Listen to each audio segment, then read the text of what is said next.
ما خلي بالك، ما هو ده الغطاء اللي خلى عبد الله السعيد يبقى لغايه دلوقتي، لان في حد قوي في ظهره. افهم الكلام اكيد حد قوي في ظهره هو اللي خلاه. ودلوقتي جمهور الزمالك هو في ظهره. قال لك تركي آل الشيخ كان في ظهره ودلوقتي جمهور الزمالك في ظهره. يا جماعه هي مش حرب، هي مش حرب، هي امكانيات وسن.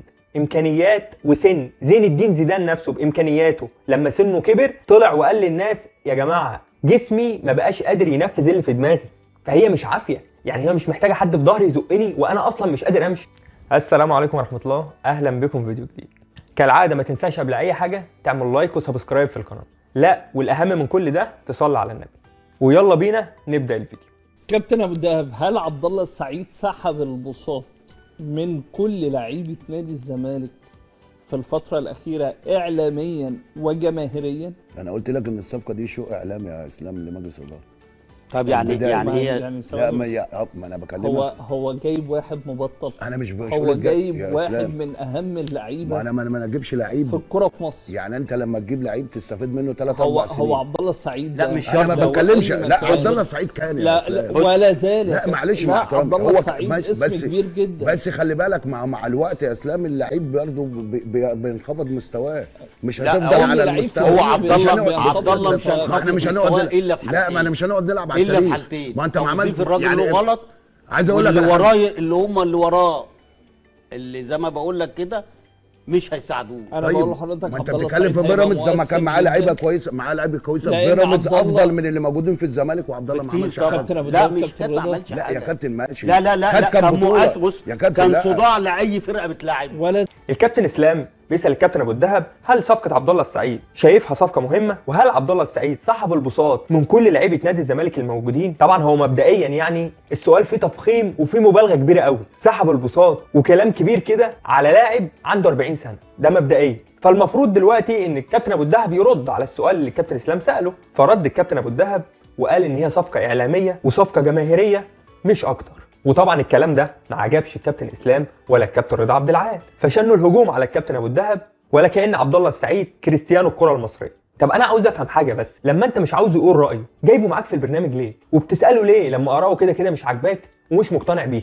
ما تسيب الراجل على الاقل يعبر عن رايه. وبعدين عجبني قوي الكابتن اسلام وهو بيقول لك ايه؟ ليه هو انت جايب لاعب مبطل؟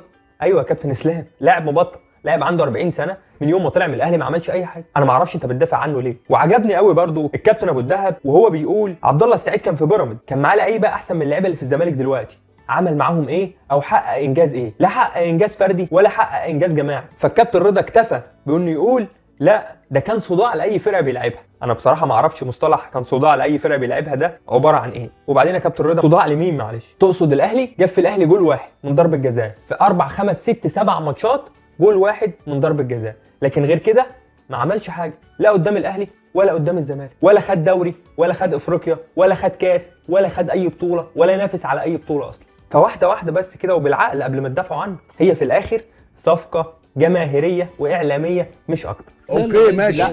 بس هو ذكي جدا. انتوا بس ناسيين ان اللي يخلي عبد الله السعيد لغايه دلوقتي موجود في الملاعب بعد ما مشي من النادي الاهلي وبعد الضغوط اللي اتعرض ليها والمشاكل اللي اتعرض ليها، ده لعيب عنده شخصيه كبيره جدا وفي نفس الوقت لعيب ذكي جدا. ايوه الكابتن اسلام اللي لا تعرف هو زملكاوي ولا اهلاوي ولا بينتمي لايه اصلا بيدافع عن عبد الله السعيد بشراسه وبيقول لك يكفي ان لاعب زي ده لحد النهارده في الملاعب بعد الضغوط والحاجات اللي اتعرض لها بعد ما مشي من الاهلي. كابتن اسلام ليه يعني هي الضغوط بتقعد في البيت؟ طب ما كل اللعيبه عليها ضغوط، اللي بيلعب واللي مشي واللي قاعد، ما طبيعه الحياه كده مش طبيعه اللعب بس.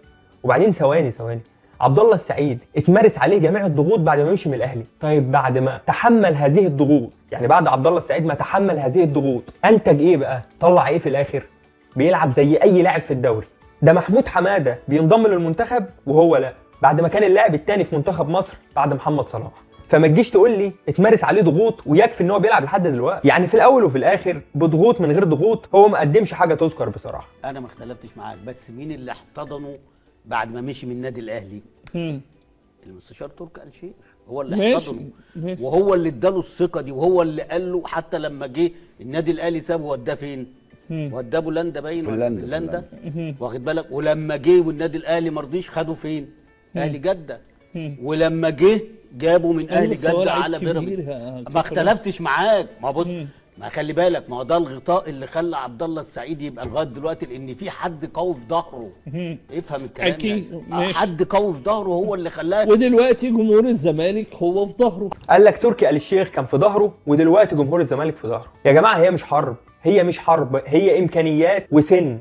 امكانيات وسن. زين الدين زيدان نفسه بامكانياته لما سنه كبر طلع وقال للناس يا جماعه جسمي ما بقاش قادر ينفذ اللي في دماغي. فهي مش عافيه، يعني هي مش محتاجه حد في ظهري يزقني وانا اصلا مش قادر امشي. بدليل يا كابتن رضا ان حتى لما تركي ساعده وداه السعوديه ووداه هنا ووداه هنا وجابوا بيراميدز ما قدمش حاجه. فهي مش فكره دعم وخلاص، هي فكره دعم ومجهود وامكانيات وسن. لازم كل ده يبقى موجود في اي لاعب كره قدم عشان يأدي. تعالى بقى اوريك تضارب الاراء وتضارب المصالح. من الاخر كده رضا عبد العال لما عرف عبد الله السعيد طلب كام عشان يروح الزمالك اتجنن في نفس الحلقه اللي كان بيدافع فيها عن عبد الله السعيد. تعال نشوف مع بعض. كلمك في عبد الله السعيد.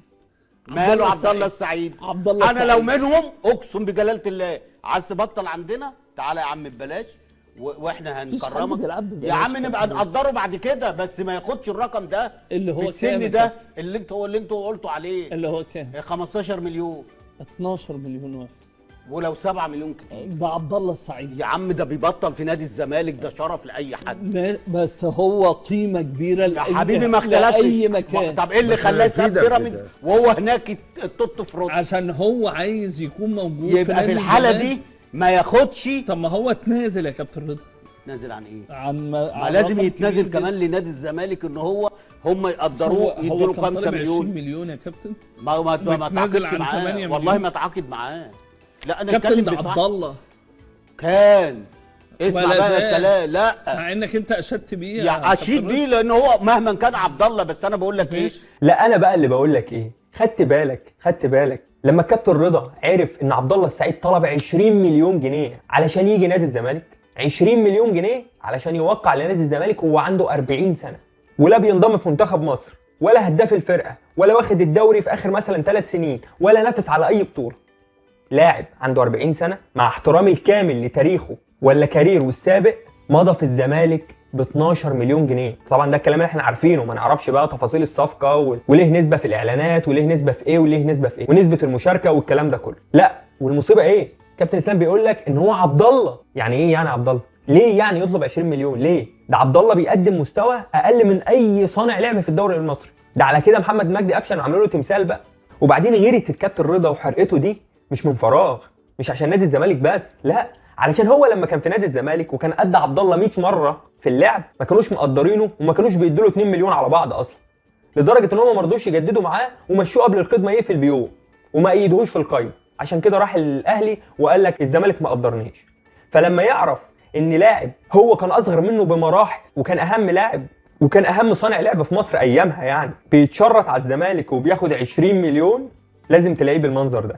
سبحان الله كان من شويه بيدافع عنه. شفت بقى هنا تضارب المصالح. انا دلوقتي جاي نادي الزمالك واخد بالك، وانا اللي عايز ابطل في نادي الزمالك. انا بقول لك ما تدلوش فلوس، بس خليهم هم يقدروه ماديا، ما تشرطش واقول اخد 20 مليون زي ما انت بتقول لي في الموسم.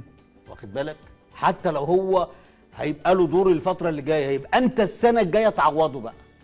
بعد ما هنا يبين كرامات ويبقى له دور مؤثر، يبقى انا في الحاله دي ايه؟ لازم استغنى بقى عن زيزو او شيكابالا، لان الراجل ده جاي عامل لي شكل تاني خالص وغير الاداء وبيكسبني كل ماتش. كابتن رضا بطل احلام، بطل احلام. ده انت المفروض راجل بتفهم في الكوره يعني. كابتن عبد الله السعيد مع احترامي الكامل ليه هيكسبك كل ماتش. يا عم كان كسب بيراميدز اللي معاه لعيبه نجوم احسن من اللي في الزمالك 100 مره وما بيكسبوش كل ماتش وما بينافسوش على الدوري غير سنه واحده بس اللي نفسه فيها على الدوري، وما خدوش ولا بطوله لحد دلوقتي، بقى لهم اكتر من 5 سنين. فهيكسبك كل ماتش ازاي؟ كفايه على عبد الله السعيد والكابتن رضا والكابتن اسلام قوي كده. المهم لو عجبك الفيديو ما تنساش لايك وسبسكرايب. اشوفك في فيديو جديد. سلام.